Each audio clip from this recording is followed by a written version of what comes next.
Hello friends, ધોરણ 11 chemistry આપણે છેલ્લે પાઠ નંબર 1 રસાયણ વિજ્ઞાનની પાયાની સંકલ્પના, જેમાં રસાયણ વિજ્ઞાન એટલે શું, તેના ઉપયોગો વિશેની ચર્ચા કરેલી, એની કેટલીક બનાવટો, પદ્ધતિઓ, બધા જ એકમો વિશેની આપણે ચર્ચા કરી હતી. આજે આપણે નવા પાઠ તરફ જઈએ છીએ કે ઉષ્માગતિશાસ્ત્ર. પાઠ નંબર 6 છે. તો ઉષ્માગતિશાસ્ત્ર એટલે શું? તો પહેલા આપણે એની પ્રસ્તાવના વિશે ચર્ચા કરીએ.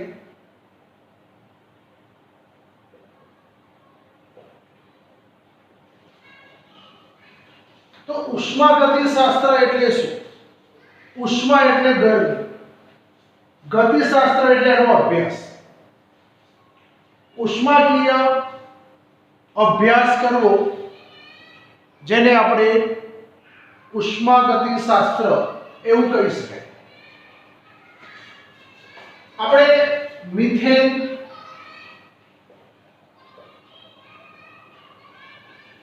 રાંધણ ગેસ,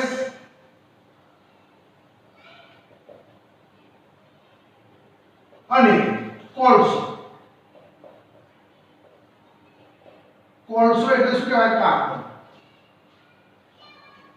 રાંધણ ગેસ એટલે શું કહેવાય? LPG gas. એલપીજી માં કયા કયા વાયુ હોય? બ્યુટેન હોય, ઇથેન હોય, ઇથિન હોય, બ્યુટીન હોય, બીજા ઘણા બધા ગેસ હોય. બીજો આપણે લઈએ મિથેન. મિથેન એટલે CH4. તો આપણે રાંધવાની અંદર જે પ્રકારનો ગેસ વાપરીએ છીએ તેની વાત કરીએ છીએ, રાંધણ ગેસ. મિથેન એટલે CH4, કોલસો એટલે કાર્બન. આ બધા પદાર્થો આપણે શું કરીએ છીએ? દહન કરીએ છીએ. આપણે શું કહેવાય? બળતણ કહેવાય. આ બળતણનું દહન કરવાથી મળતી ઊર્જાનું વિદ્યુત ઊર્જામાં રૂપાંતર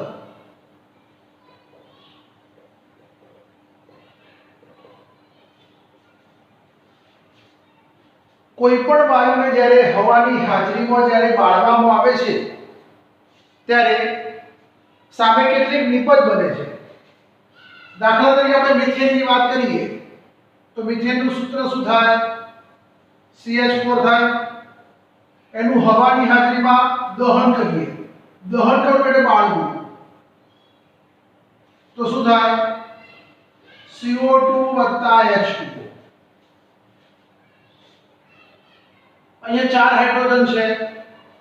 2 વડે ગુણાકાર કરીએ તો 2 2 4 ઓક્સિજન, અહીંયા 2 ઓક્સિજન, 1 કાર્બન.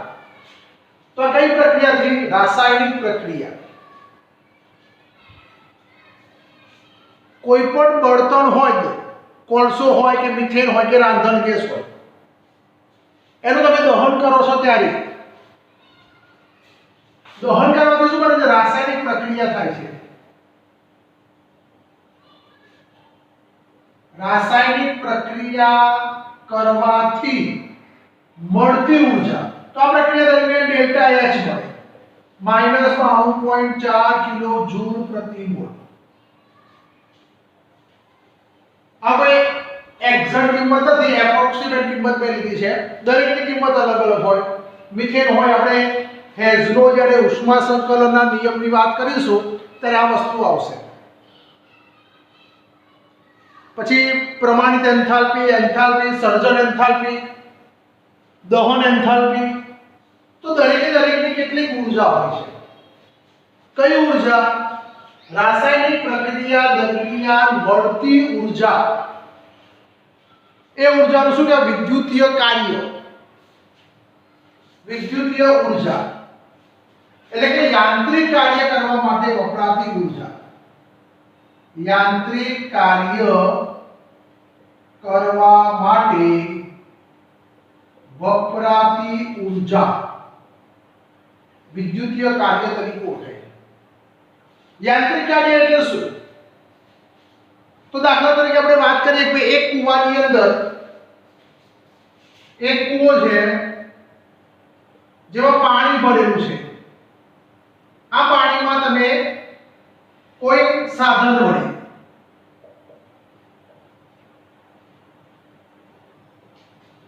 પેન્ડલ મારો છો ત્યારે શું થાય છે? ઊર્જા ઉત્પન્ન થાય છે અને એ ઊર્જા દ્વારા જુદા જુદા પ્રકારના આપણે કાર્યો કરતા હોઈએ છીએ। તો આવી જે ઊર્જા હોય અને એ ઊર્જાના અભ્યાસને આપણે શું કહેવાય છે? ઉષ્માગતિશાસ્ત્ર તરીકે ઓળખવામાં આવે છે। બીજી વાત કરીએ ગેલ્વેનિક કોષ। એનું બીજું નામ કહેવાય છે વોલ્ટેઇક કોષ। એનું બીજું એક નામ કહીએ છે ડેનિયલ કોષ।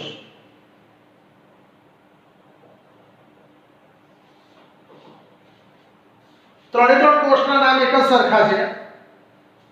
આપણે 11મા ધોરણની અંદર આગળ ચેપ્ટર નંબર 8 રેડોક્સ પ્રક્રિયા, ધોરણ 12 ની અંદર ચેપ્ટર નંબર 3 વિદ્યુત રસાયણ, તેની અંદર આ પહેલી થિયરી મળશે ડેનિયલ કોષ। વિદ્યુત રાસાયણિક કોષ અથવા તો વોલ્ટેઇક કોષ અથવા તો ડેનિયલ કોષ, એમાં પણ શું થશે? રાસાયણિક પ્રક્રિયા થશે અને એ પ્રક્રિયા દરમિયાન કેટલીક ઊર્જા ઉત્પન્ન થશે। એ ઊર્જાનું આપણે શું કરીશું? જુદા જુદા યાંત્રિક કાર્ય કરવા માટે આપણે એનો ઉપયોગ કરીએ છીએ, તો તેને આપણે શું કહેવાય છે? ઉષ્માગતિશાસ્ત્ર તરીકે ઓળખાય છે। મિત્રો ડેનિયલ કોષ કેવો હોય? તો ડેનિયલ કોષનું તમને એક આકૃતિ દોરીને સમજાવું છું। આપણે બહુ ડિટેલમાં સમજાવતા નથી, પરંતુ ખાલી એક તમને સમજાવું છું। ડેનિયલ કોષની અંદર આવા બે પાત્રો હોય। પાત્ર નંબર A, બીજું લઈ લઈએ પાત્ર નંબર B।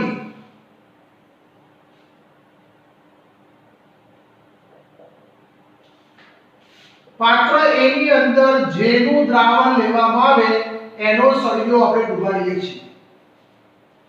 ધારો કે આપણે અહીંયા ઝિંક સલ્ફેટનું દ્રાવણ લઈએ, અહીંયા ધારો કે કોપર સલ્ફેટનું દ્રાવણ લઈએ, અથવા આપણે અહીંયા કોપર સલ્ફેટ લખી દઈએ, અહીંયા આપણે શું લખી દઈએ?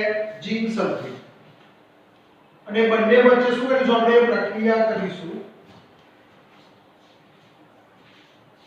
અહીંયા કોપર સલ્ફેટના દ્રાવણમાં આપણે કોપરનો સળિયો ડુબાડી દઈએ, અહીંયા આપણે ઝિંક સલ્ફેટના દ્રાવણમાં આપણે ઝિંકનો સળિયો ડુબાડી દઈએ, અને આ બંને સળિયાને આપણે કોઈ વિદ્યુત તાર વડે જોઈન્ટ કરી દઈએ। અહીંયા આપણે રાસાયણિક પ્રક્રિયા કરવા માટે એક આખી યુ આકારનું નળી લઈએ છીએ। અહીંયા તમારો ગેલ્વેનોમીટર હશે, આને આપણે કહેવાય છે ક્ષાર સેતુ।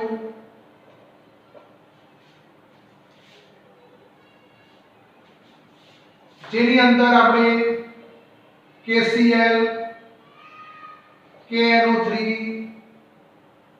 અગર જેવા આપણે સોલ્યુશન ભરીશું। મેં પહેલા કીધું કે આનો ડિટેલમાં આપણે પછી ચર્ચા કરીશું। તો અહીંયા શું થશે? બંને વચ્ચે રાસાયણિક પ્રક્રિયા થશે। કઈ રીતે પ્રક્રિયા થશે? CuSO4 Zn gives ZnSO4 Cu। આ બંને વચ્ચે રાસાયણિક પ્રક્રિયા થવાથી શું થયું? ઊર્જા ઉત્પન્ન થઈ। એ ઊર્જા જે હોય અને એ ઊર્જાનો જુદા જુદા પ્રકારના યાંત્રિક કાર્યો કરવામાં આવે છે। તો આ ઉર્જાના અભ્યાસને ઉષ્માગતિશાસ્ત્ર તરીકે ઓળખવામાં આવે છે. બીજું, આ ઉષ્માગતિશાસ્ત્રમાં ઉષ્માનું એક સ્વરૂપમાંથી બીજા સ્વરૂપમાં રૂપાંતર થાય છે. એક સ્વરૂપમાંથી બીજા સ્વરૂપમાં રૂપાંતરણ થાય છે. એટલે કે રાસાયણિક ઉર્જાનું વિદ્યુત ઉર્જામાં, વિદ્યુત ઉર્જાનું રાસાયણિક ઉર્જામાં, એટલે કે એક સ્વરૂપમાંથી એક અવસ્થામાંથી બીજી અવસ્થામાં રૂપાંતરણ થાય છે, જેને આપણે ઉષ્માગતિશાસ્ત્રના નિયમ તરીકે ઓળખવામાં આવે છે. હવે ઉષ્માગતિશાસ્ત્ર કોના માટે લાગુ પડે છે? ઉષ્માગતિશાસ્ત્ર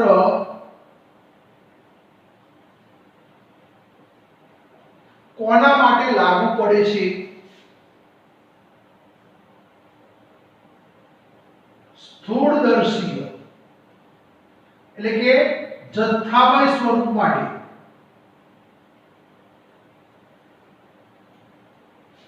બીજો છે સૂક્ષ્મદર્શીય એટલે કે કયો કહેવાય? માઇક્રોસ્કોપી.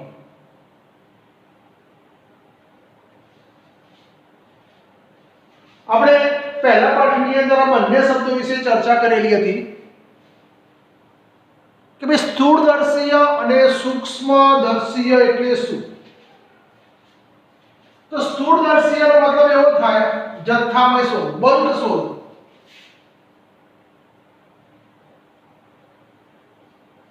જે જથ્થા સ્વરૂપમાં હોય, બલ્ક સ્વરૂપમાં હોય એના માટે જ લાગુ પડે છે. દાખલા તરીકે આપણે જોઈએ તો દબાણ હોય, તાપમાન હોય, કદ હોય, કાર્ય હોય, આંતરિક ઉર્જા U હોય, બરાબર, E પણ વપરાય છે. આ બધા શબ્દો કેવા છે? બહુ છે, વધારે છે, જથ્થામય સ્વરૂપ માટે છે. સૂક્ષ્મદર્શી એટલે શું? તેના માટે આપણે શબ્દનો ઉપયોગ કરીએ. પરમાણુ ત્રિજ્યા, આયનીય ત્રિજ્યા, આયનીકરણ એન્થાલ્પી, વિદ્યુતઋણતા વગેરે. કોઈ એક પરમાણુની પરમાણુ ત્રિજ્યા, કોઈ એક પરમાણુની આયનીકરણ એન્થાલ્પી, કોઈ એક પરમાણુની વિદ્યુતઋણતા. તો એક પરમાણુ માટે સૂક્ષ્મદર્શી વપરાય છે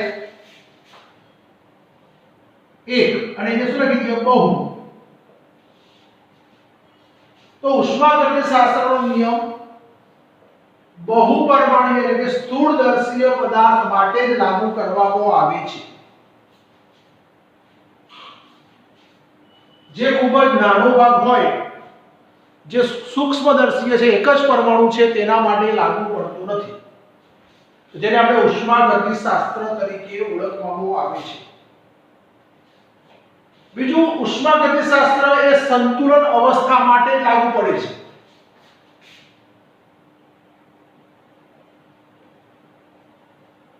સંતુલનમાં હોય, જે પ્રક્રિયા સંતુલનમાં હોય તેના માટે જ ઉષ્માગતિશાસ્ત્રનો નિયમ લાગુ પડે છે.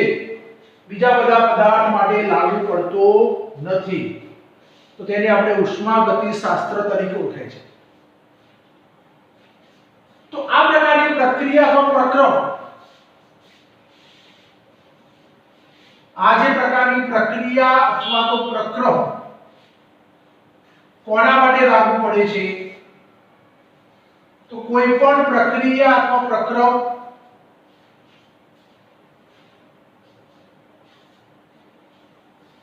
કેટલા સમયમાં થશે? પ્રક્રિયા અથવા પ્રક્રમ કેટલા સમયમાં થશે? અને બીજું, કેટલા સમયમાં થશે અને બીજું, પ્રક્રિયા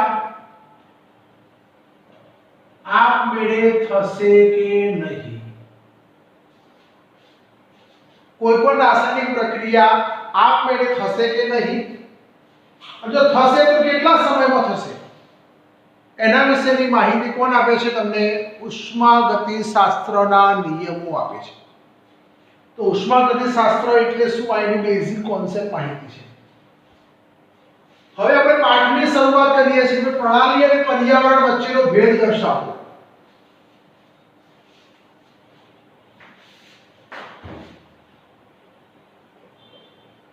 પ્રણાલી અને પર્યાવરણ વચ્ચેનો ભેદ દર્શાવો. તો પ્રણાલી કોને કહેવાય અને પર્યાવરણ કોને કહેવાય એના વિશેની આપણે આજે માહિતી લેવાની છે. તો પ્રણાલી અને પર્યાવરણ એટલે શું એની આજે આપણે ચર્ચા કરીએ. તો ઉષ્માગતિશાસ્ત્રમાં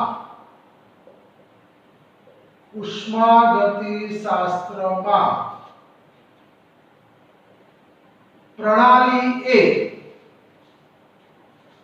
અતિ સૂક્ષ્મ ભાગ છે.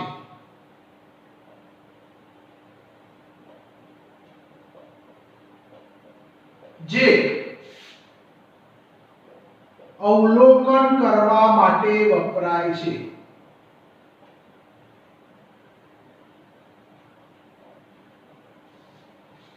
પ્રણાલી એ અતિ સૂક્ષ્મ ભાગ છે, નાનો ભાગ છે. એક કણ માટે નથી, અસંખ્ય કણ માટે છે, પણ કેવો છે? અતિ સૂક્ષ્મ ભાગ છે. અને તે શેના માટે વપરાય છે? અવલોકન કરવા માટે વપરાય છે. જેને આપણે શું કહીશું? પ્રણાલી.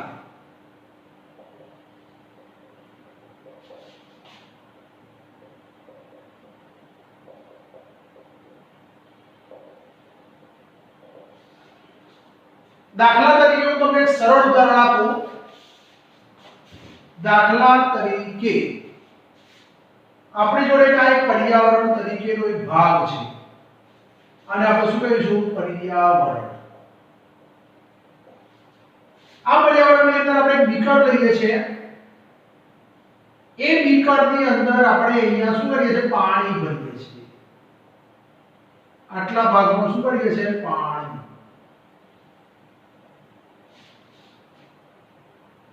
તો બીકરની અંદર રહેલું જે પાણી જે છે એને આપણે શું કહીશું? પ્રણાલી.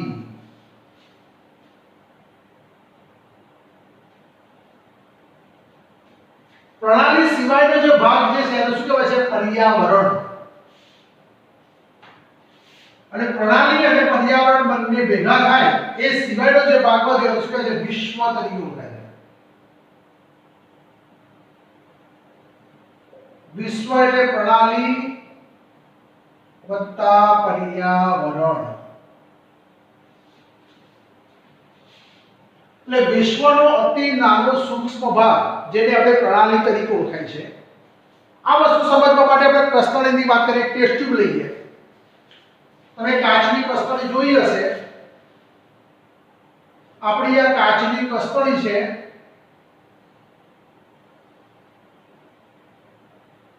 આ કસ્તરીની અંદર આપણે કોઈ દ્રાવણ ભરીએ. ધારો કે મેં KMnO4 નું દ્રાવણ ભર્યું.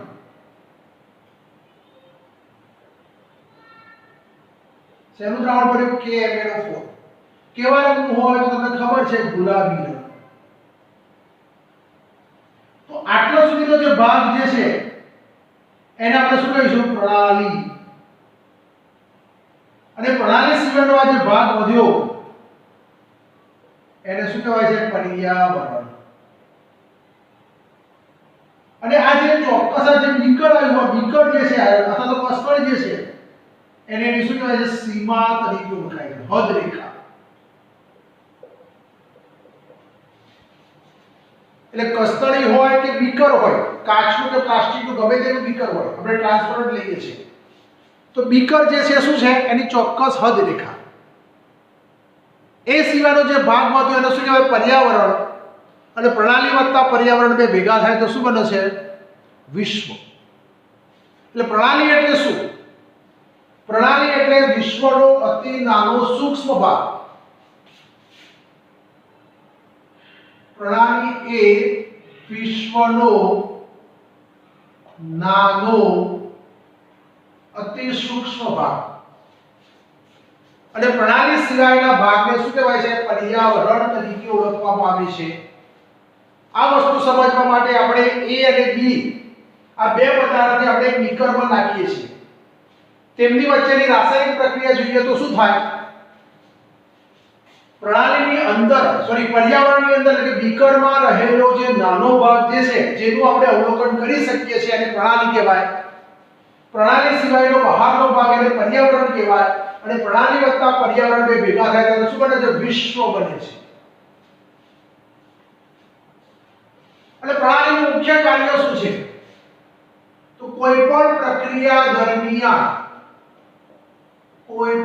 પ્રક્રિયા દરમિયાન ઊર્જા અને દ્રવ્યની આપ-લે કરી છે.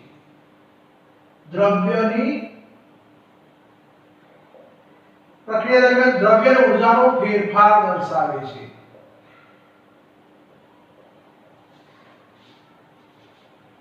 એટલે સાદું સિમ્પલ માહિતી સમજી લેજો કે ભાઈ કસનળીની અંદર જે તમે દ્રાવણ ભર્યું છે એ દ્રાવણને આપણે પ્રણાલી કહીશું. આ જે કસનળીની જે કાચની જે કસનળી જે છે એ કસનળીને આપણે શું કહેવાય છે? એની સીમા રેખા, હદ રેખા કે બે ભાગ કરીએ છીએ. પ્રણાલી આ છે અને પર્યાવરણ છે. અને એ સિવાયનો જે બાકીનો જે ભાગ વધ્યો એને આપણે શું કહેવાય છે? પર્યાવરણ તરીકે ઓળખવામાં આવે છે. આ તમારું પર્યાવરણ થયું. અને પ્રણાલી વત્તા પર્યાવરણ બરાબર શું થાય? વિશ્વ. અહીંયા પણ તમે જોઈ લો આ જે છે એને શું કહેવાય? પર્યાવરણ તરીકે ઓળખવામાં આવે છે. એટલે પ્રણાલી વત્તા પર્યાવરણ બરાબર શું બને છે? વિશ્વ બને છે. અને પ્રણાલીનું મુખ્ય કાર્ય શું છે? દ્રવ્ય અને ઊર્જાની આપ-લે કરે છે. એટલે દ્રવ્ય અને ઊર્જાની આપ-લે કરતો હોય એવા પદાર્થને આપણે પ્રણાલી તરીકે ઓળખવામાં આવે છે. તો પ્રણાલી અને પર્યાવરણ વચ્ચેનો આ ભેદ આ રીતે સમજાવી શકાય. આની અંદર એક નવો શબ્દ લઈએ છીએ. પ્રણાલી એટલે શું? પ્રણાલીના પ્રકાર ઉદાહરણ આપીને સમજાવો. પરીક્ષાની અંદર વારંવાર પૂછાતો પ્રશ્ન છે. મિત્રો 11મા ધોરણની અંદર ઉષ્માગતિશાસ્ત્ર આવડશે તો 12મા ધોરણની અંદર રાસાયણિક ગતિકી ચેપ્ટર ઝડપથી આવડી જશે. 11મા ધોરણની અંદર ઉષ્માગતિશાસ્ત્ર પાઠ આવડશે તો 12મા ધોરણની અંદર રાસાયણિક ગતિકી પાઠ ઝડપથી આવડી જશે. તો આપણે લખીએ કે પ્રણાલી એટલે શું?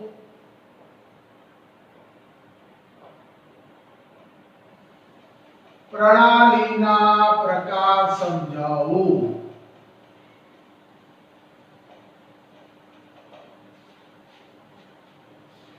તો આપણે પ્રણાલી વિશે ચર્ચા કરીએ. થોડી માહિતી આપી દઉં કે ઉષ્માગતિશાસ્ત્ર ફિઝિક્સમાં પણ આવે છે અને કેમેસ્ટ્રીમાં પણ આવે છે. ફિઝિક્સ અને કેમેસ્ટ્રીમાં ઉષ્માગતિશાસ્ત્રની અંદર થોડો ફેરફાર આપેલો છે. એની સંજ્ઞામાં ફેરફાર છે. જો કેમેસ્ટ્રીમાં જો પ્લસ હોય તો ફિઝિક્સમાં તે માઈનસ થાય છે અને ફિઝિક્સમાં જો કેમેસ્ટ્રીમાં માઈનસ હોય તો તે પ્લસ થાય છે. એટલે થોડો ફેરફાર છે. એટલે જરા ઊંધું ના થાય એનું ધ્યાન રાખજો. પ્રણાલી એટલે શું? તો આપણે હમણાં સમજાવ્યું પ્રમાણે પ્રણાલી એ વિશ્વનો અતિ નાનો સૂક્ષ્મ ભાગ જેને શું કહેવાય છે? પ્રણાલી કહે છે. આ પ્રણાલીનો ઉપયોગ શેમાં થાય છે? તો પ્રણાલીનું અવલોકન કરવામાં આવે છે.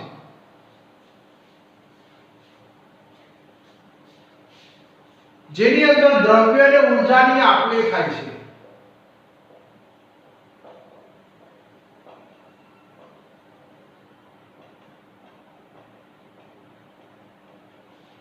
દ્રવ્ય અને ઊર્જાના ફેરફારના આધારે એના મુખ્ય 3 પ્રકાર છે. પહેલો પ્રકાર લઈ લઈએ કે ખુલ્લી પ્રણાલી.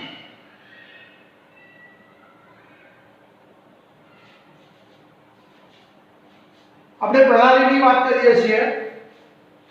પ્રણાલીની અંદર દ્રવ્ય અને ઉર્જાના ફેરફારના આધારે એના મુખ્ય 3 પ્રકાર છે। એમાં પહેલો પ્રકાર છે ખુલ્લી પ્રણાલી। તો ખુલ્લી પ્રણાલીનું આપણે ઉદાહરણ દ્વારા સમજી લઈએ કે ભાઈ આપણું આ એક પર્યાવરણ જે છે આ તે આ એક શું છે પર્યાવરણ છે। પર્યાવરણની અંદર આપણે જે બીકર લઈ લઈએ છીએ એ બીકરની અંદર આપણે જે પાણી લઈ લઈએ છીએ આટલા સુધી આપણે પાણી ભરી દઈએ છીએ। આ શું છે તમારી પ્રણાલી, આ શું છે તમારું પર્યાવરણ। અહીંયા શું થાય છે આપણે આ જે તીર બતાવ્યું છે એ શું બતાવે છે આ પ્રણાલી છે બરાબર। અને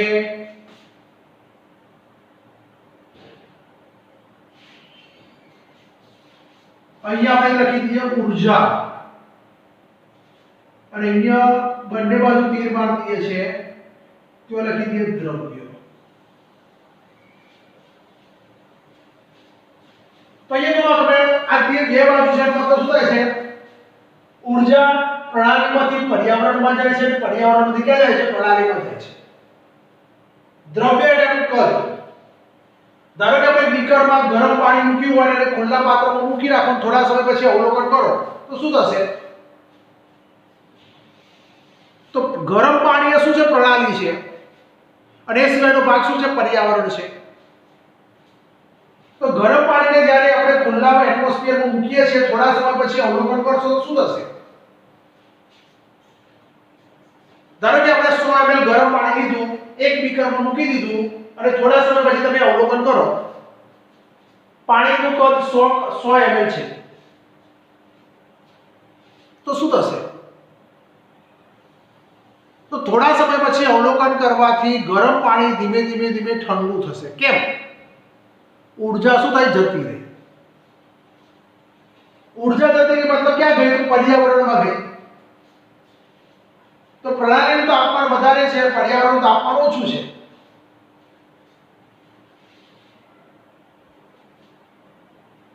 પર્યાવરણ ક્યાં સુધી ઉષ્મા લેશે જ્યાં સુધી પ્રણાલી અને પર્યાવરણ બંને વચ્ચે સંતુલન સ્થપાય નહીં ત્યાં સુધી। મતલબ પ્રણાલીનું તાપમાન 100 ડિગ્રી હોય પર્યાવરણનું તાપમાન ધારો કે 40 ડિગ્રી હોય તો 100 અને 40 વચ્ચે શું થાય સંતુલન સ્થપાશે તો બંનેનું તાપમાન 70 થશે અને બંને પ્રક્રિયા અટકી જશે। મતલબ તમારું ગરમ પાણી ઠંડુ થશે એટલે ઊર્જા ક્યાં ગઈ પ્રણાલી અને પર્યાવરણમાં ગઈ। એ સમયે તમારું જે કદ હશે કદમાં શું થશે ઘટાડો થશે। મતલબ દ્રવ્ય અને ઊર્જા બંનેની આપલે થતી હોય તો તેવી પ્રણાલીને આપણે શું કહેવાય ખુલ્લી પ્રણાલી।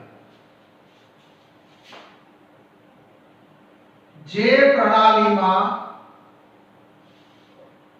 દ્રવ્ય અને ઊર્જાની આપલે થતી હોય તો તેને ખુલ્લી પ્રણાલી કહે છે। દાખલા તરીકે એક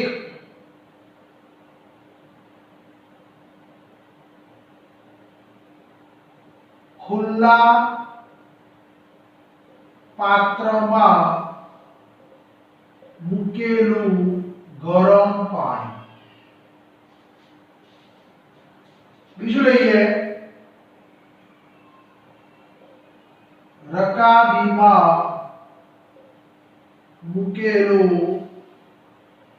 બરફનો ટુકડો। આપણે ધારો કે એક રકાબી લઈએ રકાબીમાં બરફ મૂકીએ થોડા સમય પછી તમે અવલોકન કરો તો શું થશે બરફ ધીમે ધીમે પીગળવા લાગશે। બરફ એ પ્રણાલી છે રકાબી એ શું છે એની સીમા છે ભાગ છે અને એ સિવાયનો ભાગને શું કહેવાય પર્યાવરણ અને પ્રણાલી વત્તા પર્યાવરણ બરાબર શું બને વિશ્વ બને। તો બરફ ધીમે ધીમે પીગળવા લાગશે મતલબ શું થયું બરફે ઉષ્મા ગુમાવી એટલે પ્રણાલીએ ઉષ્મા ગુમાવી તો કોણ મેળવે છે પર્યાવરણ.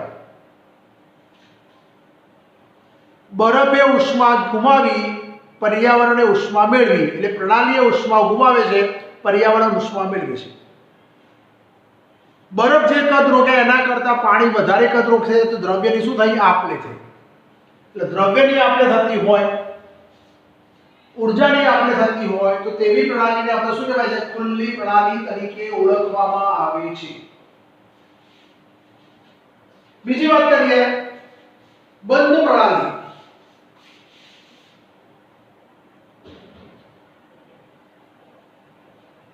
બંધ પ્રણાલી તો શું થશે? એમાં દ્રવ્યની કોઈ આપ-લે થતી નથી.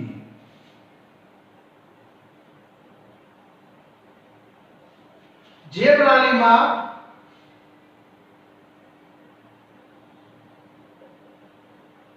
ઉર્જાની આપ-લે થતી હોય પરંતુ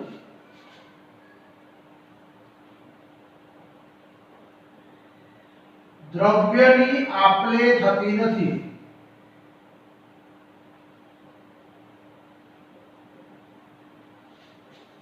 તો તેવી પ્રણાલીને શું કહેવાય છે? બંધ પ્રણાલી.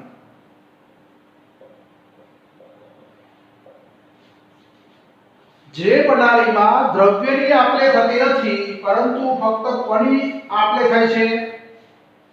ફક્ત ઉર્જાની. દાખલા તરીકે બંધ બીકરમાં મૂકેલું ગરમ પાણી.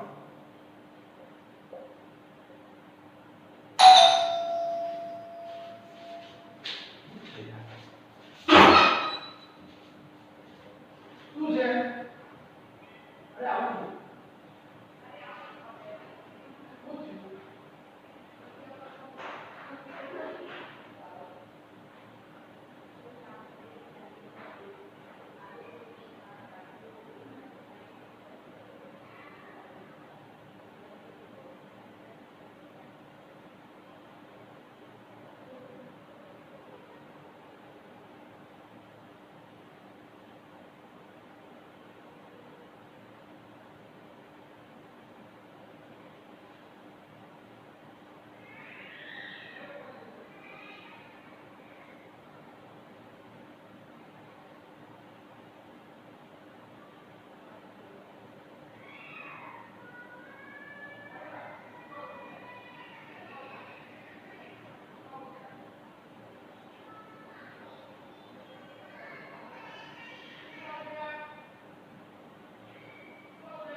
ચલો મિત્રો,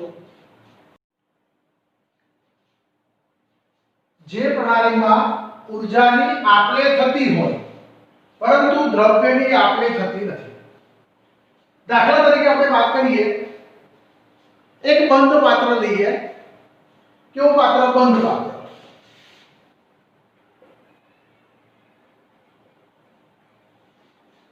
આ બંધ પાત્રની અંદર શું લઈએ? તો ફરીથી ગરમ પાણી લઈએ. પાણીનું કદ આપણે 100 ml લઈએ. થોડા સમય પછી તમે અવલોકન કરશો તો શું થશે? તો મિત્રો એની અંદર શું થશે? પાણી વરાળ બનીને ધીમે ધીમે ધીમે પાત્રના ઉપર જશે, પણ બંધ પાત્ર હોવાથી ધીમે ધીમે ક્યાં જશે? નીચે જશે. એટલે વરાળ શું બનશે? પાણી બનીને છેવટે પાછું નીચે પાણીમાં આવી જશે. મતલબ તેના કદમાં કોઈ પણ પ્રકારનો ફેરફાર થતો નથી. એટલે કે દ્રવ્યમાં કોઈ પણ પ્રકારનો ફેરફાર થતો નથી. ફક્ત શેમાં ફેરફાર થયો? ઉષ્મામાં. તો જેની અંદર દ્રવ્યનો કોઈ પણ પ્રકારનો ફેરફાર થતો ન હોય, ફક્ત ઉષ્માનો જ ફેરફાર થતો હોય તો તેવી પ્રણાલીને આપણે શું કહેવાય છે? બંધ પ્રણાલી તરીકે ઓળખવામાં આવે છે.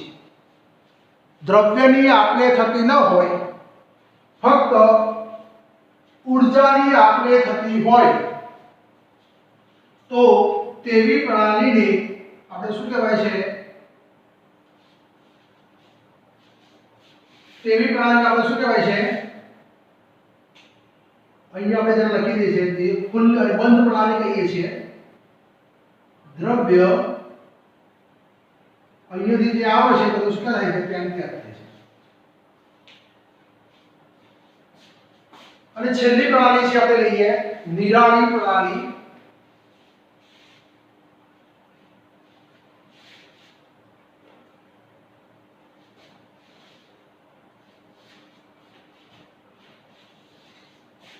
પ્રકાર નંબર 3 નિરાળી પ્રણાલી.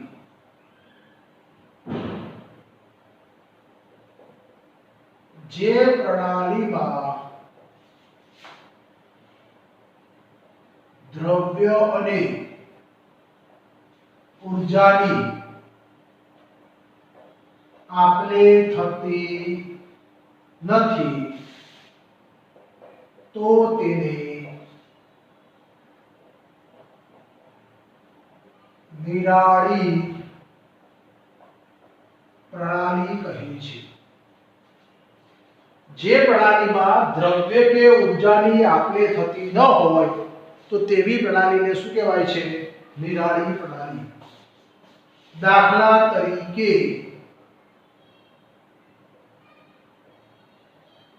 ખાસ પ્રકારનું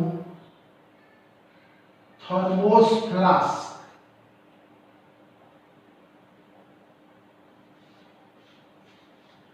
આપણે મિત્રો બજારમાં અથવા તમારા દરેકના ઘરે થર્મોસ હશે, ગરમ ચા રાખવા માટે, પાણી ગરમ રાખવા માટે. એ થર્મોસની અંદર અને બહાર જે સીમા, જે વિભાગ હોય, જે હદ રેખા હોય, એ ખાસ પ્રકારના કાચનું બનેલું હોય છે, જેમાં અંદરનું ગરમી બહાર જવા દેતી નથી અને બહારની ગરમી અંદર જવા દેતી નથી. પણ સંપૂર્ણ પ્રમાણે નિરાળી પ્રણાલી કહેવાતી નથી.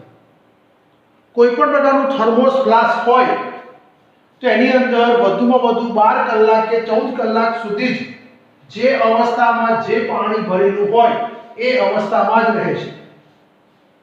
તમે 14 કલાકની જગ્યાએ જો 16 કે 18 કલાક થાય તો પાણી ધીમે ધીમે જો ઠંડુ હોય તો ગરમ થાય, ગરમ હોય તો ધીમે ધીમે ઠંડુ થાય છે. એટલે નિરાળી પ્રણાલી સંપૂર્ણપણે નિરાળી હોતી નથી. એ થોડા સમય પછી બંધ પ્રણાલીની અંદર એનું રૂપાંતરણ થતું હોય છે. તો નિરાળી પ્રણાલીની અંદર ઉદાહરણ તરીકે આપણે થર્મોસની વાત કરીએ છીએ તો એ થર્મોસ તમારું આ ટાઈપનું હોય. એ ટાઈપની અંદર અહીંયા તમારી ઊર્જા જે છે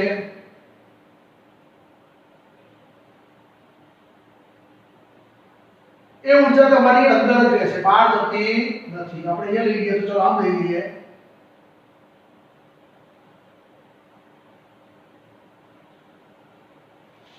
ઊર્જા તમારી થર્મોસમાં જ રહેશે અને એનો દ્રવ્યનો જે ભાગ જે છે એ પણ ક્યાં રહે છે? અંદર જ રહેશે. એટલે કે જેમાં દ્રવ્ય અને ઊર્જાની આપલે થતી ન હોય તો તેવી પ્રણાલીને આપણે નિરાળી પ્રણાલી તરીકે ઓળખવામાં આવે છે. તો નિરાળી પ્રણાલી એટલે શું? આ 3 પ્રકાર. એટલે પ્રણાલી એટલે શું? પ્રણાલી અને પર્યાવરણ વચ્ચેનો ભેદ એટલે શું? સીમા રેખા એટલે શું? પ્રણાલીના મુખ્ય 3 પ્રકાર એટલે શું? એના વિશેની આપણે આ ચર્ચા કરી. હવે આપણે નેક્સ્ટ અવસ્થા વિધેય. અવસ્થા વિધેય તરીકે આપણે આંતરિક ઊર્જા. આંતરિક ઊર્જામાં પાછા 3 પેટા પ્રકાર છે: કાર્ય છે, ઉષ્મા છે અને એક સામાન્ય કિસ્સો અલગ છે. તો એના વિશેની ચર્ચા આપણે પછી કરીશું.